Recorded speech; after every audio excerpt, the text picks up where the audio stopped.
বহিষ্কৃত ইসকন নেতা চিন্ময় দাসের জামিন শুনানির জন্য 2 জানুয়ারি দিন ধার্য করেছেন আদালত। মঙ্গলবার শুনানিতে আসামিপক্ষের কোনো আইনজীবী উপস্থিত না থাকায় চট্টগ্রাম মহানগর দায়রা জজ আদালতের বিচারক মোহাম্মদ সাইফুল ইসলামের আদালত এই আদেশ দেন। সকাল 10:30টায় জামিন শুনানির সময় নির্ধারিত ছিল। এ সময় রাষ্ট্রপক্ষের আইনজীবীরা চিন্ময়কে গ্রেপ্তার ও আইনজীবী আলিফ হত্যার বিচার দাবিতে স্লোগান দেন। পরে তারা আলিফ হত্যাকাণ্ড ও আদালত প্রাঙ্গণে হামলা ভাঙচুরের ঘটনায় মামলায় চিন্ময়কে আসামি করার দাবি জানান।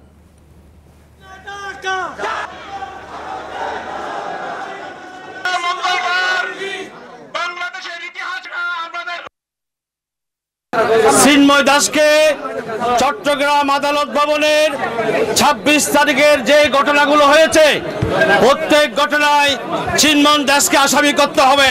মহানগর পিবি তার অ্যাসোসিয়েট অতিরিক্ত মহানগর পিবি উভয়ের যুক্তাযোগে আসামি পক্ষে ওকালতনামা দিয়ে আসামির জামিন